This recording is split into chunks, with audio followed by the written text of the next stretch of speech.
اللهم صل على محمد وآل محمد.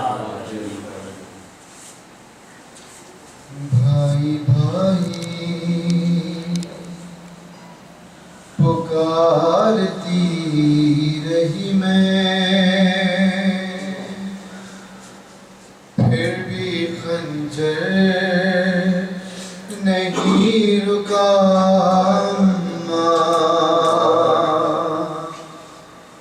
شمرنے کی پھر ایسی گستاخی مجھ سے دیکھا نہیں گیا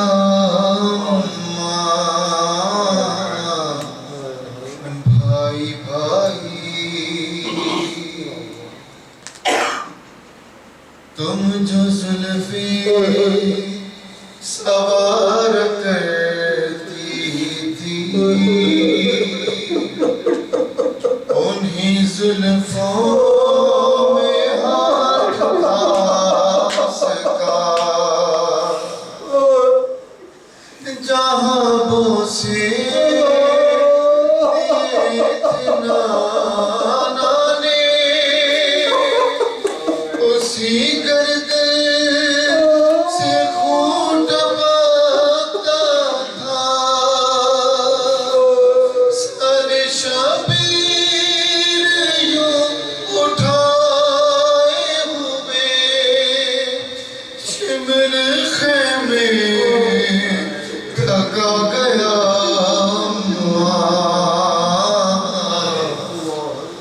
بھائی بھائی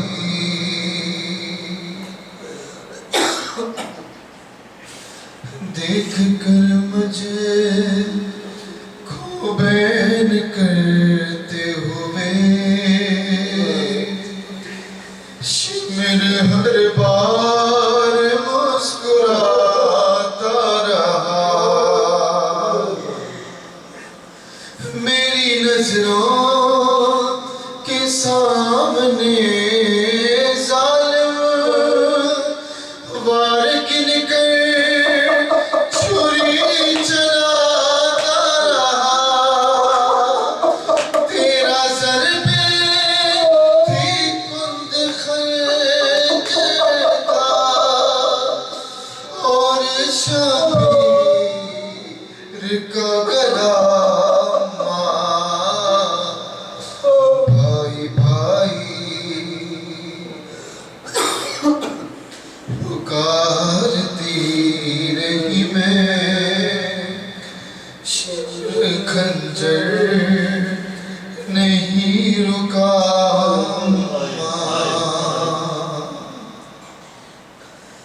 چاروں جانب سے گھیر رکھا تھا تیرے نور نظر کو لشکر نے تیر برساتا تھا کوئی اس پر کوئی پتھر سے مارتا تھا اسے ریت زخموں پہ وہ گراتا رہا جس کو پتھر نہیں ملا بھائی بھائی ہے جب چلایا تھا شمر نے خنجر میں نے آنکھوں سے اپنی دیکھا تھا ہاتھ اپنے اٹھا کے پہلو سے تو نے سوکھے گلے پہ رکھا تھا انگلیاں زخمی ہو گئی ہوگی ہاتھ مجھ سے تو نہ چھپا ماں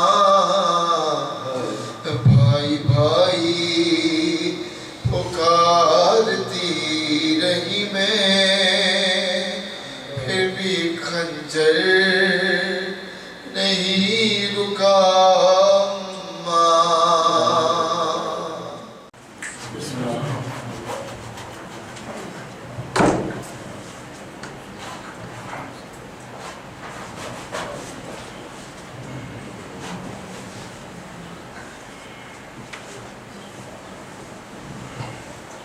أعوذ بالله من الشيطان الرجيم. بسم الله الرحمن الرحيم. الحمد لله رب العالمين. نحمده ونستعينه ونستغفره ونتوسل إليه ونتوكل عليه ونصلي ونسلم على سيدنا وحبيب قلوبنا وطبيب نفوسنا أبي القاسم محمد. اللهم صل على محمد وعلى أهل بيته الطيبين الطاهرين المعصومين المظلومين سيما بقية الله في الأرضين. روحي وأرواحنا له الفداء فلعنة الله على أعدائهم أجمعين. أما بعد فقد قال الله سبحانه وتعالى في كتابه المجيد وقوله الحق. أعوذ بالله من الشيطان الرجيم. بسم الله الرحمن الرحيم. غلبت الروم في أدنى الأرض وهم من بعد غلبهم سيغلبون في بضع سنين لله الأمر من قبل ومن بعد يومئذ يفرح المؤمنون. صلوات محمد وآل محمد. اللهم صل على محمد وآل محمد. خداوند متعال کا پھر سے شکر ادا کرتے ہیں کہ اس نے ایک اور دن عطا کیا کہ اس کی بندگی کر سکیں، اس کی اطاعت کر سکیں. مجلس کے ابتدا میں ایک آدھ کوئی فقہی مسئلہ ہم ڈسکس کریں، کوشش کریں گے ماہ مبارک رمضان کے اندر. ایک مسئلہ جو عام طور پہ پوچھا جاتا ہے کہ کسی شخص کے اوپر قضا نماز ہے، قضا اور روزے ہیں. اگر یہ معلوم ہے قضا نماز اور روزے کتنے ہیں، اگر if a person knows there is nothing on him, کوئی قضا اور نماز اور قضا روزہ نہیں ہے تو there is no responsibility. And if a person is in a position of doubt that کہ میرے پر کوئی قضا نماز یا روزہ ہے یا نہیں ہے, even in that situation there is nothing واجب on him. کوئی بھی چیز واجب نہیں ہے اس کے اوپر. مجھے نہیں معلوم کہ میرے پاس نماز کوئی روزہ کوئی قضا ہے یا نہیں ہے. عام طور پہ روزوں کی قضا لیڈیز کے بڑے مسائل ہوتے ہیں اور نماز کے ہمارے لیے جینٹس کے لیے دونوں کے لیے ہو سکتے ہیں. تو ایسی صورتحال میں جب آپ کو پتہ ہی نہیں ہے کہ ہے یا نہیں ہے تو قانون البراءہ جاری ہوگا. براءت ہے آپ کے لیے کچھ بھی نہیں آتا واجب. سچویشن یہ ہے کہ نہیں مجھے معلوم ہے اور معلوم ہونے کے بعد یہ بھی معلوم ہے کتنے سال کی ہے, کتنے مہینے کی, کتنے دن کی ہے, تو فبہا پڑھیے جناب. اگر آپ کو معلوم ہے, ایک ہی سچویشن معلوم ہونے پر معلوم ہے لیکن مولانا یہ نہیں معلوم ہے کہ کتنی ہے. Now the situation differs. ایک سچویشن میں جب آپ کو یہ پتہ ہی نہیں ہے واجب ہے یا واجب نہیں ہے, آپ کی گردن پہ کچھ نہیں ہے. لیکن ایک دفعہ یہ کہ واجب میری گردن پر ہے, یہ نہیں کتنا ہے. اب یہاں نہیں کہہ سکتے مولانا انشاءاللہ تعالیٰ نہیں ہے, نہیں چلے گا یہاں پر. یہاں پر واجب آپ کی گردن پر آ چکا ہے. اب کیا کریں جناب مولانا مجھے ایگزیکٹلی نہیں پتا ہے کتنے واجب ہیں میرے پاس. تو آیت اللہ سیستانی کہتے ہیں کیا یہ معلوم ہے کہ کتنے کم زیادہ کی کوئی تعداد پتہ ہے, یا 2 مہینے کی یا 3 مہینے کی نماز ہے, ایسے کچھ پتہ ہے؟ تو کہتے ہیں ہاں مولانا کچھ تو ہے, مجھے آئیڈیا ہے. تو آیت اللہ سیستانی کہتے ہیں اتنی نماز پڑھ لو کہ تمہیں یقین ہو جائے تم نے اپنا فریضہ انجام دے دیا ہے. Do this thing. یہ آپ کر سکتے ہیں, آپ اتنا کام کر لیجئے. مولانا ہمارے پاس ایک کیس ہے, بولا مولانا کسی کی نماز پڑھانے 60 سال کی. بندے خدا پھر پوری زندگی میں کیا کر رہا تھا, تو کیا کر رہا تھا. یہ دوسرا مسئلہ ہے, آپ کو انشاءاللہ کسی دن مجھے ڈسکشن نہیں کر رہا. 5 کنڈیشنز, اگر وہ کنڈیشنز فلفلڈ ہیں تو باپ کی قضا نماز بڑے بیٹے پر واجب ہے, ورنہ واجب نہیں ہے. باپ پڑھتا ہی نہیں تھا تو بیٹے نے کوئی گناہ کیا تو ساری کی ساری نماز اسے پڑھنی پڑے گی. اس نے تو کچھ بھی نہیں کیا, اس میں کچھ بھی نہیں آئے گا. we'll have a discussion on that on a particular day inshallah. سوال یہ کہ بھائی میرے کو بہت زیادہ قضا نمازیں ہیں, کیا کروں؟ پڑھنا تو شروع کریں. اگر کسی کے پاس 2 سال 4 سال کی نمازیں ہیں وہ کہتے ہیں مولانا اتنی زیادہ ہو چکی ہیں کہ ختم نہیں کر سکوں گا، تو ایک کام کر سکتے ہیں ان شاء اللہ تعالیٰ ہمارا ایک سیشن آگے چل کے ہوگا وصیت کا، کہ ول جو ہے وصیت لکھنا جو ہے کبھی کبھار واجب ہو جاتی ہے، تو وصیت کم سے کم لکھ دیجئے تاکہ آپ کے جو وارثین ہیں، جو ورثاء ہیں، وہ کم سے کم اس کو دیکھنا بھائی ابا کی اتنی نمازیں ہیں اور اتنے روزے ہیں، اتنے کچھ ہیں، بھائی کچھ تو کروا دیں۔ یا یہ ہو سکتا ہے کہ آپ یہ کیجئے، آپ کم سے کم کچھ تو پڑھنا شروع کیجئے، ہر واجب نماز کے ساتھ قضا نماز پڑھیے، اور نماز ہر دن آپ ایک قضا نماز پڑھ رہے ہیں، مولانا بہت سارے سالوں کی ہے، تو کم سے کم یہ ہوگا کہ اگر موت آ جائے خدا نہ خواستہ، خدا کی بارگاہ میں یہ تو کہہ سکتے خدا موت نے مجھے مہلت نہیں دی، نیت تھی پڑھنے کی۔ اگر آپ کسی کو قرضہ دیں اور قرضہ وہ لوٹا نہ رہا ہو، 1 روپیہ بھی نہیں دے رہا ہو، تو بولے بھائی تھوڑا تھوڑا تو دینا شروع کر، یہ تھوڑا تھوڑا دینا بتاتا ہے اس کی نیت ہے دینے کی۔ اگر وہ نہ دے رہا ہو بالکل، تو آپ کہتے ہیں اس کی نیت ہی نہیں ہے دینے کی۔ خدا کے سامنے بھی ہم یہ ثابت کریں نیت ہے پڑھنے کی، اے خدا بندے متعال طاقت نہیں ہے، کم سے کم کچھ تو شروع کر سکتے ہیں، تو بعد میں کوئی ایکسکیوز کو ریزن تو پیش کر دیں خدا کی بارگاہ کے سامنے، خدا میں نے اپنا کام شروع کر دیا تھا، موت بیچ میں حائل ہو گئی۔ ایک کام جو کر سکتے ہیں وہ ہمارے یہاں رحمت دار السلام کے اندر جس سے بھی سنت شروع کی ہے، سنت حسنہ ہے کہ ہر روز وہاں پر قضا نماز جو ہے پڑھائی جاتی ہے۔ ماہ رمضان کے اندر 30 دن تک قضا نماز جو ہے وہاں پر ایک دن کی 15-16 منٹ سے زیادہ نہیں لگتے ہیں، وہ بھی جو ہے نا فاسٹ ٹریک کے اندر ہوتی ہے، اور وہ بھی جماعت نماز کے ساتھ ہوتی ہے۔ جماعت نماز کا ثواب سن لیجئے، حضرت جبرائیل علیہ السلام رسول اللہ صلی اللہ علیہ وآلہ وسلم کو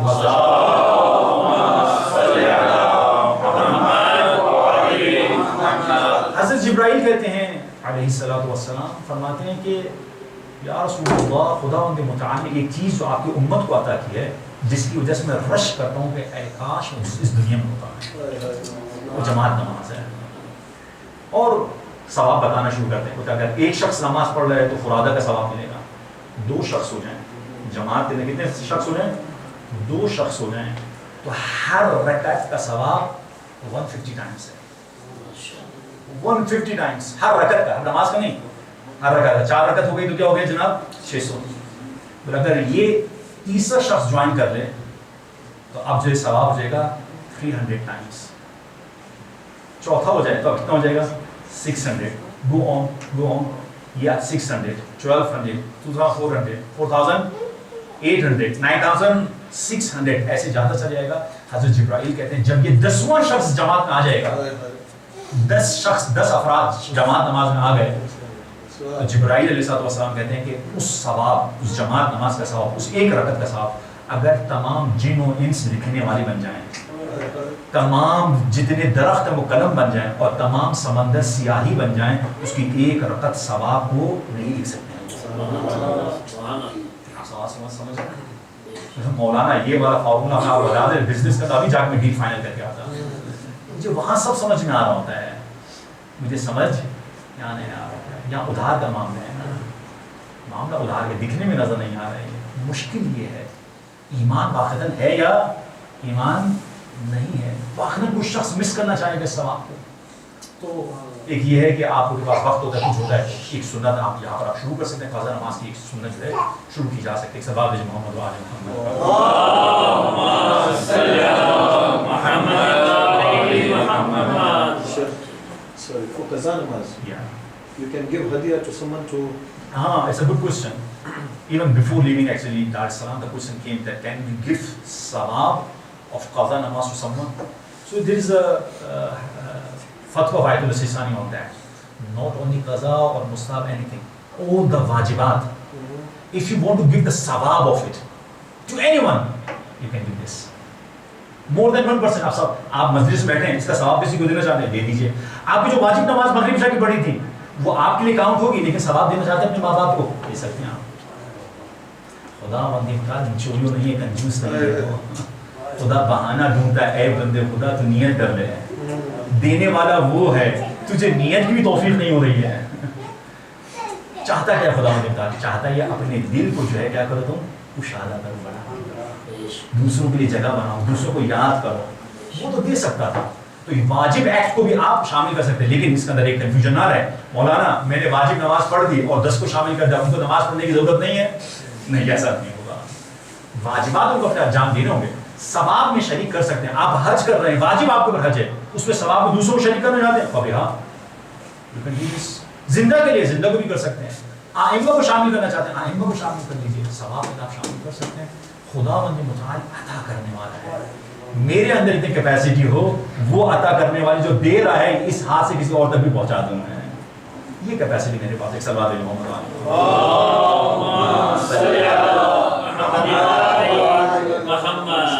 My question. Somebody has got qaza during his lifetime. Can he ask someone to do it for this is a him? good question. And maybe after the death. یا زندہ شخص کے لیے آپ واجب کام کوئی نہیں کر پا سکتے. واجب حج اس کا ہے، واجب حج کے اندر ایک سرٹن وہ ہے، وہ ایک ڈفرنٹ کیس ہے. اس کے روزے رکھوانا چاہتے ہیں آپ زندہ شخص کے، سوری یو کین ناٹ. اگر وہ اس دنیا سے چلا جائے تو بات الگ ہے، you can not do this. اس کی واجب نمازیں پڑھانا چاہتے ہیں، sorry you can not do this, وہ نہیں ہو سکتی ہیں. ہاں اپنے آپ جو ہے ثواب اس کو شامل کرنا چاہے بات الگ ہے، لیکن اس کا واجب جو ہے کسی اور کے، وہ زندہ جب تک ہے تب تک اس کے بہاف کوئی اور انجام نہیں دے سکتا، مگر یہ کہ اس دنیا سے چلا جائے تو پھر اس کے بہاف کے اوپر کروایا جا سکتا ہے. ایک سلام محمد محمد اللہم صلی اللہ مچ اپریشیٹڈ کہ آپ مولانا یہیں سے آپ بنے. مولانا رکے ذرا، سوال ہے. It's a good discussion. ایک دفعہ سے جبرائیل علیہ السلام رسول خدا کے پاس آنے کہتے ہیں، یا رسول اللہ آپ کے بعد آپ کی امت کے اوپر فتنے آئیں گے، ٹرائلس اینڈ ٹریبیولیشنس آئیں گے، سخت ہوں گے. حتیٰ کہ روایات میں آیا آپ کے زمان کے اندر کیا ہوگا کہ چھلنی جیسے چھنتے ہیں نا، بولتے ایسے جو ہے کیا نام ہے ان کو چھنا جائے گا. اب سوہیلی میں تجیو صحیح ہے، اس کو جیسے چھانا جاتا ہے ایسے چھانا جائے گا. کیونکہ چھانا جائے گا چھانا جائے گا چھانا جائے گا، مگر جو صحیح اور سچے اہل بیت کے چاہنے والے وہ بہت کم بچیں گے، بہت کم بچیں گے. ادھر کیا روایت کا جملہ ہے، سیکون فی امتک فتنہ. فتنہ ٹرائلز اور ٹریبیولیشنز کو کہا جاتا ہے. فتنہ آئے گا امت کے اندر. رسول خدا امت کے جو ہے داعی ہیں، ہمدرد ہیں، دل سوز ہیں. فوراً سوال کیا، اے جبرائیل اس کا حل بھی تو بتا دو. بیماری کے بارے میں بتا رہے ہو تو اس کا راہ حل کیا ہے؟ راہ حل کیا کہا حضرت جبرائیل علیہ السلام نے؟ کتاب اللہ، اللہ کی کتاب، فیہ بیان ما قبلکم من خیر و خبر ما بعدکم. کتاب اللہ ہے، اللہ کی کتاب ہے جس کے اندر تم سے پہلے اور تم سے بعد جو کچھ ہونے والا ہے اس سب کا سولوشن اس میں موجود ہے، سب کچھ موجود ہے. اگر آپ کے سامنے کہا جائے بھائی یہ والی دوائی ہے، اس دوائی کے اندر 50 جو ہے بیماریوں کا علاج ہے، تو کیا کریں گے آپ؟ اور جا کے جو ہے کورونا کے ٹائم پہ ہمیں معلوم تھا کیا کیا نسخے اپلائی کیے گئے ہیں، کیا کیا کھایا گیا ہے، کس نام پہ، کیونکہ دور سے کوئی بتاتا ہے اس کے اندر کیا ہے، اس کے اندر کوئی علاج موجود ہے. جبرائیل کہتے ہیں ہر بیماری کا علاج قرآن میں موجود ہے، کیوں اس کی طرف نہیں بڑھتے؟ ہر ایک علاج اس کے اندر موجود ہے. ہم نے جو کوشش کی تھی کہ سورہ روم کی جو ہے ہم نے ڈسکشن شروع کی. سورہ روم کی ڈسکشن سے پہلے سورہ روم کی دو جو ہے کہ نام روایتیں اس کے سامنے آپ کے سامنے عرض کروں. ایک روایت کے اندر ہے کہ یہ رسول خدا سے روایت ہے کہ من قرأہا، جس نے بھی سورہ روم کی تلاوت کری، کان له من العجر 10 حسنات بعدد كل ملک یسبح اللہ بین السماء والارض. زمین اور آسمان کے درمیان میں جتنے بھی ملائکہ ہیں، کتنے ملائکہ ہیں خدا بہتر جانتا ہے، یہ پتہ ہے ہمیں، یہ جتنی مخلوقات اس دنیا میں نظر آ رہی ہے اس سے زیادہ ہیں ملائکہ. جتنے بھی ملائکہ ہیں اس ملائکہ کی کوانٹیٹی کو ملٹیپلائی کیجئے 10 سے، 10 سے ضرب کیجئے، وہ تمام کے تمام ملائکہ آپ کے لیے تسبیح کریں گے. جس سے سورہ روم کی تلاوت کی. اور وَأَدْرَكَ مَا ضَيَّعَ فِي يَوْمِهِ وَلَيْلَتِهِ، اور دن اور روز کے اندر جو آپ سے ضائع ہو گیا، یعنی آپ کو کچھ اعمال انجام دینے تھے وہ آپ نہیں دے سکے، اعمال انجام نہیں دے سکے کسی وجہ سے، میں بیزی تھا کچھ بھی، اس کی کمپنسیشن کے لیے سورہ موجود ہے. You will get the ثواب of the whole day which you couldn't get actually. اللہ سبحانہ وتعالیٰ اس کو رکھا ہے. اور امام صادق علیہ السلام سے روایت ہے کہ جو شخص قراءت کرے گا 23ویں شب آنے والی ہے انشاءاللہ تعالیٰ، سورہ عنکبوت، روم و دخان پر پڑھتے ہیں، جو عنکبوت اور روم کی تلاوت کرے گا 23ویں کی شب کو، تو کہا کہ واللہ یا ابا محمد، امام صادق علیہ السلام قسم کھا رہے ہیں قسم کھانا اس کا مطلب ہے کہ بھائی تمہیں یقین نہیں آنا ہے، قسم کھانے کی ضرورت نہیں ہے. قسم کب کھاتے ہیں کہ جب تم یقین نہیں کرتے ہو. صحیح ہے. قسم کھا کے کہہ رہے ہیں وہ شخص من اہل الجنہ، وہ شخص جنت والوں میں سے ہوگا جو اس کو پڑھے گا. اور کیا کہا ان لہاتین السورتین من اللہ مکانا، یہ دو سورہ خدا کی نگاہ بہت زیادہ مقام و منزلت رکھتے ہیں. لیکن یاد رکھیے گا عزیزوں، صرف پڑھ لینا کافی نہیں ہے. پڑھنے سے مراد یہ ہے whatever is there in these surahs اس کو عمل کرے انسان. اگر یہ کام انجام دیا تو یہ جو سارے ثواب و برکات و فضیلتیں ہیں اس سورے کی وہ ہمارے شامل ہوں گے.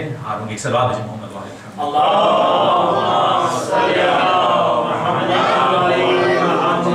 ہم نے کل ڈسکشن شروع کی تھی سورہ روم سے. ہم نے کہا تھا بسم اللہ الرحمن الرحیم. یہ سورہ مکی سورہ ہے.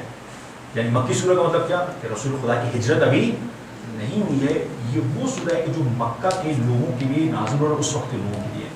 اور زیادہ تر مکہ کے اندر جو سورہ نازل ہے اس کا بیسک تھیم جو ہے وہ عقائد ہے، بلیفس ہیں، مشرکین ہیں سامنے موجود ہیں. اور مدینہ میں جب یہ سورہ جب نازل ہوئے ہیں تو وہاں مسلمان زیادہ تھے، وہاں اخلاقی مسائل زیادہ تر، تو وہاں پر اخلاقی مسائل ڈسکس ہوتے ہیں زیادہ تر. اب یہاں پر اس سورہ کے ابتدا میں آپ نے کہا تھا کہ الف لام میم سے شروع ہوا. الف لام میم میں ہم نے کل ڈسکشن کی. بسم اللہ الرحمن الرحیم پہ اچھی ڈسکشن ہم نے کی. آج ہے یہ غلبت الروم. غلبت الروم آپ کے سامنے اگر نیکسٹ سلائڈ اگر آپ دکھائیں گے تو وہاں پر اس کی موجود ہے غلبت الروم کہ روم نے شکست کھا لی، روم مغلوب ہو گیا، روم شکست کھا چکا ہے. اس کے بعد قرآن کہتا ہے فی ادنی الارض، کہاں پر؟ یہ پاس والی جو زمین ہے، جو قریب کی جو زمین ہے وہاں پر یہ کیا ہوگا؟ وَهُمْ مِنْ بَعْدِهِمْ بَعْدِ غَلَبٍ سَيَغْلِبُونَ. یہ ابھی ہار گئے ہیں رومی، لیکن کچھ عرصے کے بعد، کتنے عرصے کے بعد قرآن آگے بتائے گا، پاس والی جو تمہاری زمین ہے وہاں پر یہ دوبارہ فاتح ہوں گے، دوبارہ وکٹری ان کو نصیب ہوگی. اب پیچھے جائیے ذرا، اس کی آپ فرسٹ سلائیڈ کے اوپر جائیے، سلائیڈ نمبر 1 کے اوپر جائیے.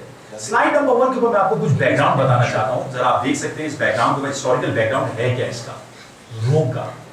آپ کے پاس یہ اس زمانے میں جب رسول خدا صلی اللہ علیہ وسلم مکہ میں تشریف لائے ہیں اس وقت دو بڑے بڑے امپائرز موجود تھے.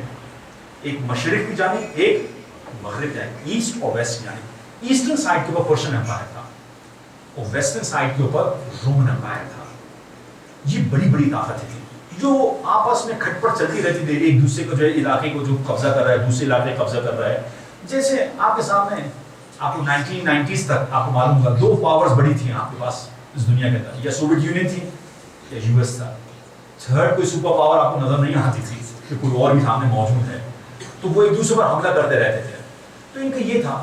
پرشین امپائر آپ جانتے ہیں، رومن امپائر کتنی بڑی امپائر تھی آپ دیکھیں. رومن امپائر جو تھی وہ یورپ جو آپ کے پاس جو اس وقت موجود ہے یہ سارا کا سارا یورپ جو ہے، ٹرکی جو ہے آج کا یہ ٹرکی سارا کا سارا رومن امپائر تھا. سیریا جو تھا، پیلسٹائن، یہ سب اس کے اندر تھا. اور میڈیٹرینین سی جو ہے اس کی جو کوسٹل لائن پر جتنے سارے آپ کے جو ویسٹرن افریقہ کے جو ہیں، مثلا آپ کا الجیریا ہو گیا، موروکو ہو گیا، صحیح ہے، ایجپٹ ہو گیا، یہ سارے کے سارے اس پٹی کے اوپر آتے میڈیٹرینین سی کے اوپر. یہ سارے کے سارے ملک بھی کس کے اندر تھے؟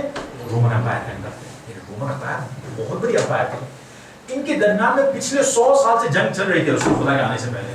یعنی کیا ہوتا تھا، جو بارڈر ایریاز ہوتے ہیں آپ جانتے ہیں ہندوستان اور پاکستان والے، جو لائن آف کنٹرول ہوتا ہے LOC، اس کے اندر کسی ایک کا علاقہ لے لیا، اس نے اس کا علاقہ لے لیا، اس نے اس کا علاقہ لے لیا، یہ چلتا رہتا ہے آپس میں.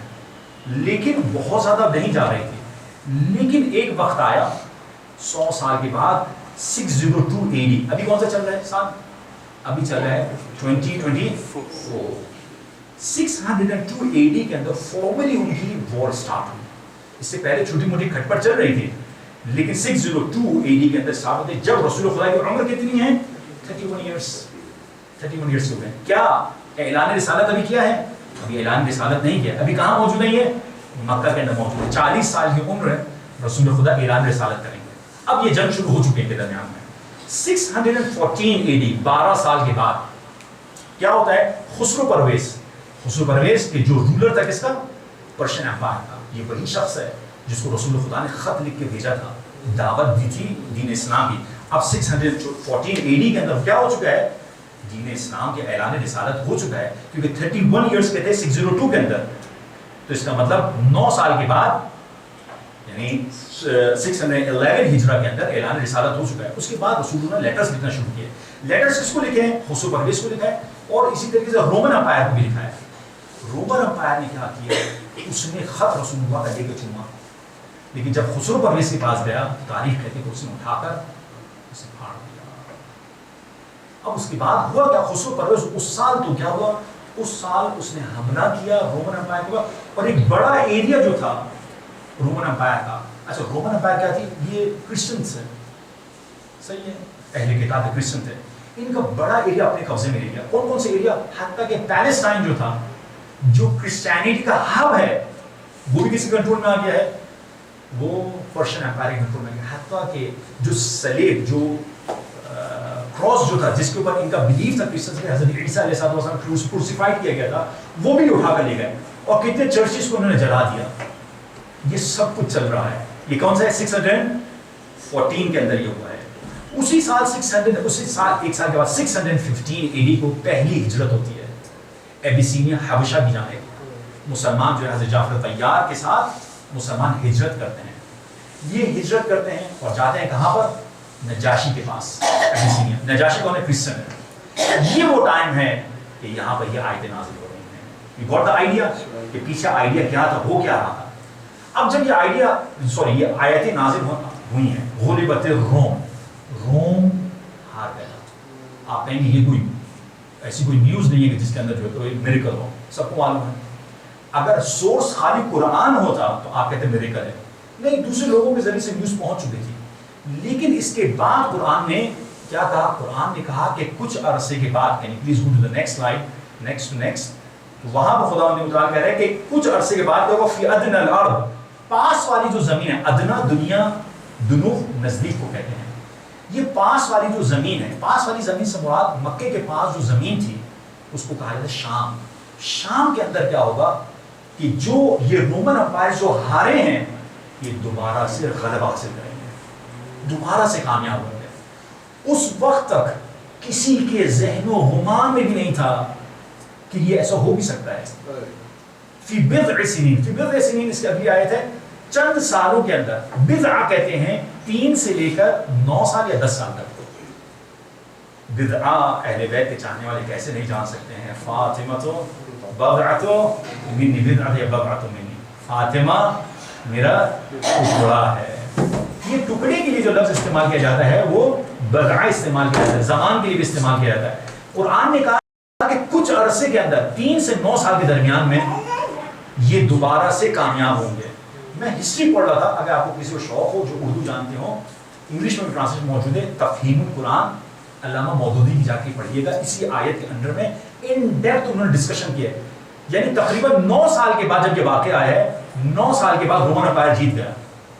حتیٰ کہ 8ویں سال تک کسی کے وہم و گمان میں نہیں تھا کہ رومن امپائر جیت سکتا ہے, کیونکہ اس کا ہیریکلس جو اس کا بادشاہ تھا 8ویں سال میں میسج لکھ رہا ہے, خط لکھ کے بھیجا خسرو پرویز کو کہ بھائی ہمیں معاف کر دو, صلح کر دو. خسرو پرویز کہتا ہے قطعاً نہیں, جب تک تمہارے پیر میں زنجیر باندھ کر میں اپنے پاس نہیں لے کر آتا کچھ بھی نہیں ہوگا.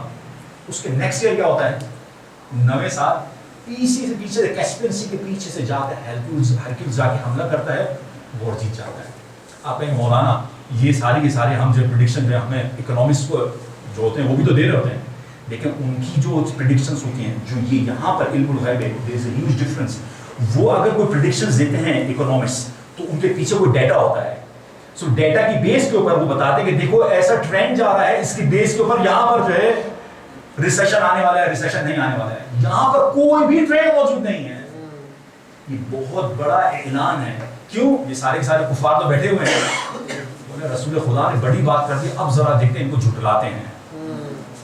اگر یہ سچ ثابت ہو گئی تو یہ پتا چلے گا ان کا سورس کوئی وحی الہی ہے کہ جس کے ساتھ کنیکٹڈ ہے. اگر یہ ثابت ہو گیا رسول خدا کی رسالت ثابت ہو جائے گی, اور اگر یہ جھٹلا دیا گیا رسول خدا کی رسالت جھٹلا دی جائے گی. اب ہوا کیا, اب سمجھیے گا, بیچ میں کون موجود ہے, بیچ میں مکہ موجود ہے, رائٹ اور لیفٹ کے اوپر پرشین امپائر, رومن امپائر موجود ہے. یہ جو مکہ والے یہ مشرکین ہیں, مشرکین مکہ خوش ہو رہے ہیں. کیوں خوش ہوئے؟ سامنے جو رومن امپائر ہے, رومن امپائر پوری کرسچن ہے, اہل کتاب ہے, ایک خدا کو ماننے والے. حتیٰ کہ جب یہ مباہلہ کے لیے آئے رسول خدا کے پاس تو رسول خدا نے کیا کہا کہ تم شرک کرتے ہو. تو انہوں نے کہا سوری, ہمیں جو مشرک نہ کہیے، ہم ایک خدا کی عبادت کرتے ہیں، تو کیا کہا یہ ٹرینٹی کیا ہے؟ صحیح ہے، یہ ٹرینٹی کیا ہے؟ یہ شرک ہے، یعنی شرک سے کو چڑھ تھی، لیکن کام وہی کر رہے تھے شرک والا، لیکن سامنے وہاں پر جو پرشین امپائر ہے وہ آپ کی پوجا کرنے والے ہیں، وہ مشرک موجود ہیں. تو یہ مشرکین مکہ کے لیے کیا تھا؟ مشرکین مکہ کے لیے ایک خوشی کا موقع تھا کہ مشرکوں نے اللہ کو جو ایک مانتے ان کو شکست دی ہے. پورا یہ ان کو پاور ملا تھا. We will do the same thing inshallah. I'm saying we are not saying inshallah that we will defeat these Muslims the way our brothers the Persian Empire has defeated, جیسے ہرایا ہے. اور وہاں پر اگر نیچے ذرا آپ جا کے دیکھیں حبشہ کے اندر، وہاں پر کون موجود ہے؟ حبشہ کے اندر کرسچن جو ہے، جو کرسچن جو وہاں پر وہ اس کی پوری جو امپائر موجود ہے، جو اس کی حکومت ہے، یہ دراصل الائے تھے اس کے. تو اس کے بعد ان کو وہ دل میں ہوا کہ اب یہ مسلمان جو یہاں پر گئے ان کو واپس ہم بلا کر لائیں گے اور ذلیل کریں گے. اب یہاں پر خداوند متعال نے کیا کیا؟ خداوند متعال نے دیکھا کہ یہ مسلمانوں کی جو جذبہ ہے، جذبہ نیچے جا رہا ہے، جذبہ دینا چاہتا. تم جو ہے اس سے گھبرانا نہیں. آیتیں دوبارہ سے پڑھتا ہوں، دیکھیں آیتوں کے اندر کیا کہا؟ فی ادنى الارض وهم من بعد غلبهم سيغلبون. یہ جو رومن امپائر جو ہے یہ جنہوں نے شکست کھائی ہے، یہ دوبارہ سے غلبہ کریں گے. ٹھیک ہے، یہ ہوگا. پھر اس کے بعد کیا کہا؟ فی بضع سنین، کچھ سالوں کے اندر. کتنے سال کہے میں نے آپ کو؟ 3 سے 9 سال کے اندر. اور اس کے بعد ہمیں تاریخ میں ملتا ہے کہ ایگزیکٹلی 9 سال کے بعد یہ رومن امپائر دوبارہ سے فتح یاب ہو جاتی ہے، کامیاب ہو جاتے ہیں، سکسیسفل ہو جاتے ہیں. اس کے بعد خدا کہتا ہے للہ الامر من قبل ومن بعد. خدا کے لیے ہی تمام افیئرس ہیں، پہلے بھی اور بعد میں بھی. اس کا مطلب کیا ہوا؟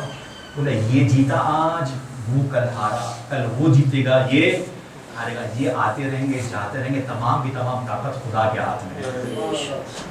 ہم دنیا میں بھی دیکھتے ہیں، اور ایک فقیر تھا، وہ کنورٹ ہو کے بھائی کل کا بھکاری آج کا کیا ہو گیا؟ ملینر ہو گیا. اور آج کا ملینر کل کیا ہو جاتا ہے؟ بھکاری ہو جاتا ہے. یہ تمام طاقت خداوند متعال کے ہاتھ. خدا کیا ہے؟ یہ تم دیکھ رہو، یہ جیتیں گے، یہ ہاریں گے. یہ جان دو سب کی سب طاقت خدا کے ہاتھ میں ہے. پھر کہا وَيَوْمَئِذٍ يَفْرَحُ الْمُؤْمِنُونَ. اور یہ وہ دن ہوگا کہ جب مؤمنین خوش ہوں گے. اب آپ سوال کریں گے مولانا یہ عیسائی جو ہے جیت جائیں گے، اس کا مسلمانوں کی خوش ہونے سے کیا تعلق ہے؟ تو تاریخ لکھتی ہے کہ یہ وہی دن تھا کہ جس دن مسلمانوں نے جنگ بدر جیتی ہے.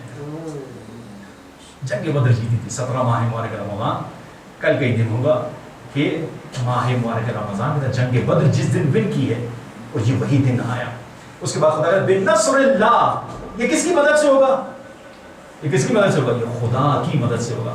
سوال یہ خدا کی مدد کیسے ہے؟ قرآن نے کہا جنگ بدر کے بارے میں ہم نے 1000 فرشتے بھیجے، ہم نے 3000 فرشتوں کے ذریعے سے ہیلپ کی. لیکن قرآن نے یہ کہیں نہیں کہا کہ انہوں نے تلواریں چلائیں. تلوار صرف ایک نے چلائی، وہ تھا علی ابن ابی طالب علیہ السلام.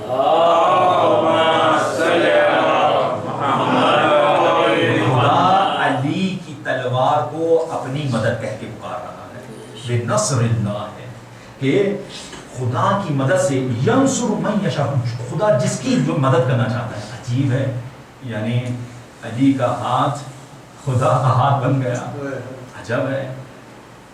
آیت اللہ امینی رضوان اللہ تعالیٰ صاحب غدیر، کسی شخص نے آ کر پوچھا کہ آپ علی علیہ السلام کے بارے میں غلو کرتے ہیں. غلو جانتے ہیں کس کو کہتے ہیں؟ سواحلی جاننے والے جانتے ہیں. غالی ہے، غالی یعنی سواحلی میں کہتے ہیں ایکسپینسو ہے، جب قیمت اوپر چلے جاتے غالی ہے. اگر کسی کو کسی کے مقام سے اوپر لے جائیں اس کو غلو کہتے ہیں. اگر اہل بیت علیہ السلام کو اللہ کے مقابلے میں لے کر آ جائیں یہ غلو ہے. انہوں نے آ کے کہا آیت اللہ امینی کو تم علی علیہ السلام کے بارے میں غلو کرتے ہو. کیسے کرتے ہیں؟ بولا تم ان کو ان ناموں سے پکارتے ہو. ید اللہ عین اللہ. ید اللہ مینس اللہ کا ہاتھ، عین اللہ مینس اللہ کی. آیت اللہ امینی رضوان اللہ تعالیٰ عنہ مسکراتے ہیں. وہ کہتے ہیں کہ اگر میں نے تمہاری کتابوں سے ثابت کر دیا تو کہتا ہے کہ مان لیں گے. ہم جاتے ہیں کتاب لے کر آتے ہیں. اس کتاب کے اندر واقعہ ان کی کتابوں سے نقل کرتے ہیں کہ ایک دفعہ امام علی علیہ السلام خانہ کعبہ کا طواف کر رہے تھے. ایک شخص تھا، بدبخت انسان تھا، طواف کرنے کے دوران بھی حرام نگاہ چلا رہا تھا. امام علی علیہ السلام نے دیکھا غیرت علی ہے، ایک تماچا اس کے منہ پہ رسید کیا، ایک تماچا رسید کیا کہ تجھے شرم نہیں آتی کہ اللہ کے گھر کے سامنے جو حرام جو ہے نگاہ کر رہا ہے نامحرم کے پر. وہ تو اس حالت کے اندر منہ سوجا ہوا خلیفہ دوم کے پاس پہنچا وہ اور آ کر شکایت کرنا شروع کی علی ابن ابی طالب علیہ السلام کی کہ مجھے علی ابن ابی طالب علیہ السلام نے مجھے تمانچہ رسید کیا. جواب میں جانتے ہیں خلیفہ ثانی کا کیا جملہ تھا؟ وَقَدْ رَعَاكَ عَيْنُ اللَّهِ وَضَرَبَكَ يَدُ اللَّهِ. تجھے اللہ کی آنکھ نے دیکھا اور اللہ کے ہاتھ نے تجھے مارا. کسی اور نے نہیں, کس نے؟ خلیفہ ثانی کہہ رہے ہیں. یہاں پر خدا کیا کہہ رہے ہیں؟ بِنَصْرِ اللَّهِ, خدا کی مدد آئی ہے, یہ خدا کی مدد آئے گی. جانتے 70 جو ہے واصل جہنم ہوئے تھے جنگ بدر کے اندر, اس میں سے 35 جو تھے علی ابن ابی طالب علیہ السلام نے واصل جہنم کیے تھے. یہ علی ابن ابی طالب علیہ السلام وَهُوَ الْعَزِيزُ الرَّحِيمُ. خداوند متعال عزیز ہے, خداوند متعال کیا ہے؟ رحیم ہے. عزیز کس کو کہتے ہیں؟ عزیز عزت کہتے ہیں, ناشکست پذیر, انڈیفیٹیبل کو کہا جاتا ہے. بولے یہ تو دیکھ رہا تھا, یہ جیتا, یہ ہارا, وہ جیتا. خدا وہ ہے جو کبھی بھی ہارنے والا نہیں ہے, وہ کبھی بھی نہیں ہارے گا. یعنی اس کا مطلب اگر تم نے نصرت مدد خدا سے لی تو وہ نہ ہارنے والا ہے, تم کو بھی نہ ہارنے والا بنا دے گا. چاہے تم تعداد میں کم کیوں نہ ہو, چاہے تم حماس کی طرح کم کیوں نہ ہو, خداوند متعال تمہیں نصرت عطا کرے گا, دے گا. پھر اس کے بعد دوسری کریکٹرسٹک الرحیم کی لگائی. دیکھیں جو زیادہ تر پاورفل ہوتے ہیں, جو آج کے دور میں ہم ان کو سپر پاور کہتے ہیں, کہ جو سمجھتے ہیں اپنے آپ کو ہمیں کوئی نہیں ہرا سکتا, دوسری کریکٹرسٹک جو اس کے پاس آتی ہے عزیز کے بعد, ان کے پاس آتی ہے تکبر. کیا جاتی ہے؟ پرائڈ ہوتا ہے, پراؤڈفل ہوتے ہیں, وہ تکبر آ جاتا ہے. لیکن عجیب خداوند متعال فوراً عزیز کے بعد کیا کہا؟ وہ رحیم ہے. طاقت ہونے کے بعد بھی وہ کیا ہے؟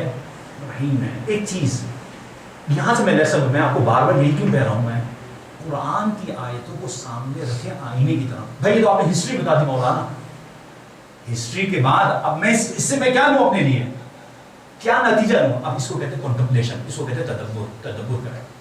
دیکھ خدا نے کیا کہا, ان کو شکست ہو گئی اور پھر کیا کہا؟ سیغلبون, اور یہ بہت عنقریب جیت جائیں گے, دوبارہ سے غلبہ حاصل کریں گے. عزیزوں, ایک شکست کے اوپر ہمت نہ ہاریں. خدا سمجھانا چاہ رہا ہے. کبھی کبھار کیا ہوتا ہے, میرے بزنس کے اندر لاس ہو گیا, یہ ہو گیا, امتحان کے اندر میرے مارکس کم آ گئے, پرابلمس آ گئی. ایک ڈیفیٹ کے اوپر نہ سمجھے کہ دنیا تمام ہو گئی. خداوند متعال دوبارہ سے خداوند متعال آپ کو سکسیس عطا کر سکتا ہے. اور مربی جو تربیت کرنے والا ہے, بھائی ہمارا مربی کون ہے؟ مربی کون ہے؟ اللہ سبحانہ و تعالیٰ. اللہ دیکھ رہا ہے کہ ان کا ٹیمپو جو ہے, ان کا جو ہے طاقت اور یہ سب نیچے جا رہی ہے, فوراً کیا دیا آپ کو؟ Hope the. مربی جو ہے وہ ہوپ دیتا ہے. لیڈر آف دا کمیونٹی کیا دیتا ہے؟ ہوپ دیتا ہے, امید دلاتا ہے. ایک جو اپنی تحقیق ہے, اگر آپ کو ٹائم ملے تو آپ جا کے دیکھیں گا, ڈاکٹر کرٹ ریچر 1950 کے اندر اس نے ہارورڈ کے اندر ریسرچ کی تھی امید کے اوپر. آپ کو دیکھیں اچھا ہے, ڈاکٹر کرٹ ریچر, اس نے کیا کیا, اس نے جو جنگلی چوہے ہوتے ہیں, وائلڈ ریٹس, ان کو پکڑا. اچھا وائلڈ ریٹس ہوتے ہیں, یہ سوئمنگ کرنے کا بڑے شاندار ہوتے ہیں, بڑی بہترین سوئم کر سکتے ہیں, سوئم ویری ویل. تو اس کو وائلڈ ریٹس کو پکڑا اور ان کو ایکسپیریمنٹ کیا. انہوں نے اس کو پانی کے اندر ڈالا اور چیک, یہ کئی گھنٹوں تک یہ سوئم کر سکتے ہیں وائلڈ ریٹس. تو ان کو پانی کے اندر ڈالا, پانی میں ڈالنے کے بعد اس نے دیکھا کہ 10 سے 15 منٹ کے بعد جو ہے وہ ڈوب گئے. یہ چوہا کہ جو گھنٹوں تک تیر سکتا تھا, کیا ہو گیا؟ ایک ڈرم کے اندر ڈالا پانی کے اندر, 10 سے 15 منٹ کے اندر یہ ڈوب گیا. اسے پھر ریپیٹ کیا, پھر ایسے ہی ہوا, ایسے ہی ہوا. پھر اس کے بعد اسے کیا کیا, کچھ ریٹس جو جب ڈوبنے والے تھے فوراً اس کو باہر نکال لیا, تھوڑی دیر اس کو سانس دینے دی, صحیح ہے, اس کو دوبارہ پانی میں ڈالا. آپ سے سوال کرتا ہوں, کتنی دیر اسے تیرا ہوگا, کتنی دیر سوئم کی ہوگی اس نے؟ جسٹ تھنک, سوچیں, 10-15 منٹ کے اندر وہ ڈوب گیا تھا, ابھی دوبارہ اس کو ڈالا, کتنی دیر تک سوئم کیا ہوگا اس نے؟ سوچیں ذرا, جواب دیجیے. ہاں 2 گھنٹے, 3 دن تک سوئم کرتا. جانتے ہیں وجہ کیا تھی؟ وجہ یہ تھی, اس امید میں تھا ابھی کوئی ایک ہاتھ آئے گا جو مجھے بچا کر لے کر جائے گا. امید پہ دنیا قائم ہے. آپ اہل بیت کے چاہنے والے ہیں, اس خدا کے ماننے والے ہیں. اگر جب کشتی ڈوبنے لگے تو جان لیجیے کشتی بچانے والا موجود ہے. جو امید جو آپ کو بہت جگہوں پہ جو ہے کہاں سے کہاں لے کر جاتی ہے, یہ خدا ہمیں مطابق امید دلانا چاہ رہے ہیں. سختیاں آ رہی ہیں, پریشانیاں آ رہی ہیں, تمہارے پاس یہاں پر اس مکہ کے اندر تمہیں مار پڑ رہی ہے, ٹینشن نہ لو. خداوند متعال جو ہے تمہارے امید دلوا رہے ہیں. یہ ہمارے اندر یہ کیپیسٹی ہونی چاہیے. امید کے ساتھ انسان بہت کچھ کر سکتا ہے. دامن وقت میں گنجائش نہیں رہی. میں چاہتا تھا کہ اس کے اندر اور جو ہے کہ ہمیں بات کر سکوں لیکن وقت نہیں رہا. ابھی جو آیت انشاءاللہ اس کو کنٹینیو کروں گا میں. ابھی آیتوں کے اندر خداوند متعال یہ کہہ رہے ہیں کہ تم غفلت کے اندر موجود ہو. یہ خدا کا وعدہ سچا ہوتا ہے لیکن تم کیا ہو؟ غفلت کے اندر ہو. ان غفلتوں کے اندر اب غفلت میں کل میں ڈیٹیل میں بات کروں گا. غفلت ہے کیا؟ غفلت کس کو کہتے ہیں؟ واقعاً یہ ایک بڑی بیماری ہے ہمارے ساتھ. انسان غافل جاہل الگ ہوتا ہے, بھولنے والا الگ ہوتا ہے. غافل ایک ایسی چیز ہے ہمارے ساتھ پرابلم کیا ہے. قرآن آگے جا کے اس پہ ڈسکشن کرتا ہے. ان غفلتوں کے اندر سے ایک غافل اور بھی تھا جو کربلا کی سرزمین پر موجود تھا, جو غفلت میں تھا. اس غافل کو نجات دینے والا اور کوئی نہیں, میرا مولا سید الشہداء ہے. اور غفلت میں تھا. غفلت میں تو نہیں پہچان پا رہے تھے کہ کہاں موجود ہے. مختلف جملے ہیں کہ روز عاشوراء امام حسین علیہ السلام عباس علمدار کو لے کر عمر سعد کے خیمے تک جاتے ہیں اور کچھ ڈسکشن ہوتی ہے کہ درمیان میں, اور وہاں پر کچھ آپشنس اور ایڈوائسز ہوتی ہیں امام کی جانب سے کہ اے عمر سعد یہ ہماری طرف سے ایڈوائسز ہیں, آپشنس ہیں. کو سب کی سب ریجیکٹ کر دیتے ہیں. امام حسین اور عباس علمدار واپس تنہا ایسے واپس تشریف لے آتے ہیں. حور علیہ السلام عمر سعد کے پاس جاتے ہیں اور کہتے ہیں اے عمر سعد یہ بتا کیا پروگرام ہے, کیا معاملہ ہے, کیا ہوگا؟ تم نے کوئی ایڈوائس جو ہے ابا عبداللہ کی قبول کی یا نہیں کی؟ بولا کوئی بھی قبول نہیں کی میں نے. بولا پھر کیا ہوگا؟ بولا کم سے کم یہ ہوگا کہ سر اب تن سے جدا ہوں گے. اللہ اکبر.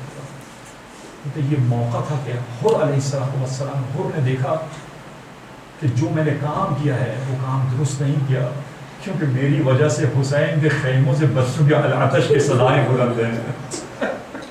العطش کی صدائیں بلند ہیں. تاریخ و مختل کے جملے ہیں کہ اب حور جو ہے گھوڑے پر سوار ہوتے ہیں اور کپ کپاتے ہوئے ڈرتے ہوئے سہمے ہوئے امام حسین علیہ السلام کے خیمے کی طرف جانا چاہتے ہیں. جسم لرز رہا ہے, جسم کانپ رہا ہے. مہاجر ابن اوس وہ دیکھتا ہے کہ حور کی یہ حالت ہے تو کہتا ہے اے حور اگر کوئی مجھ سے پوچھتا کہ کوفے کا جو سب سے بڑا سپہ سالار ہے کون ہے تو میں تیرا نام لیتا, لیکن میں دیکھ رہا ہوں کہ تو کپ کپا رہا ہے, کیا ماجرا ہے. جانتے ہیں حور کیا کہتے ہیں؟ اے مہاجر ابن اوس میں اپنے آپ کو جنت اور جہنم کے درمیان میں دیکھ رہا ہوں کہ میں جنت پہ جاؤں یا جہنم کو, اور خدا کی قسم یہ حور جو ہے جنت کے علاوہ کسی چیز کا انتخاب نہیں کرے گا. ارے ڈرتے ڈرتے سہمتے ہوئے امام حسین کے خیمے کی طرف چلتے چلے جاتے ہیں اور جملہ کہتے چلے جاتے ہیں الہی الیکا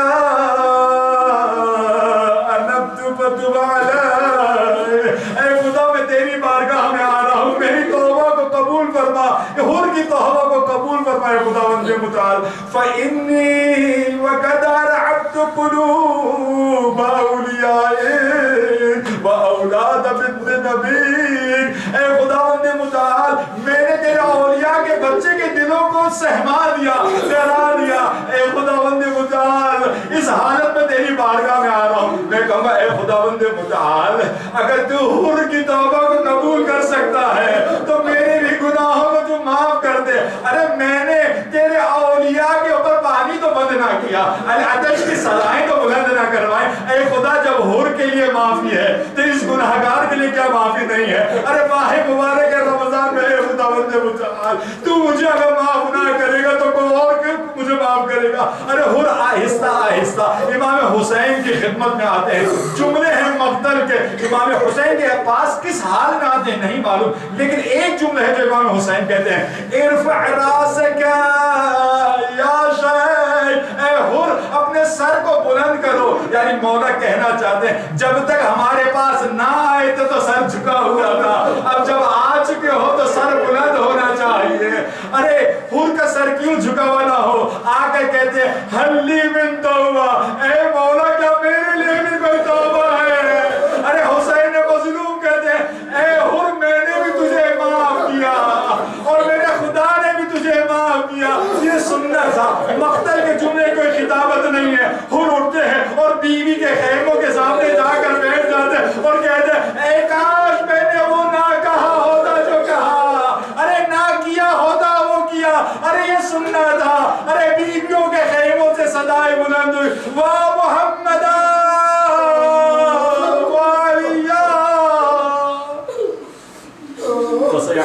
الذين ظلموا أي منقلب ينقلبون. بارہا ہماری اس عبادت کو اپنی بارگاہ میں قبول و منظور فرما. اے خدا ہمیں قرآن پڑھنے اور اس پر عمل کرنے کی توفیق عطا فرما. اے خدا متعال ہمیں حضرت حر علیہ الصلوۃ والسلام کے صدقے میں خدا ہمارے تمام گناہ صغیرہ اور کبیرہ کو معاف فرما. خداوند متعال جو اولاد ہیں انہیں اولاد صالحہ عطا فرما. جو مقروض ہیں ان کے قرض اپنے غیب کے خزانے سے ادا فرما. اے خداوند متعال مراجعین کرام اور علماء کرام کی حفاظت فرما. اپنی آخری حجت امام زمان کے ظہور میں تعجیل فرما. رحم اللہ کا سورۃ الفاتحہ.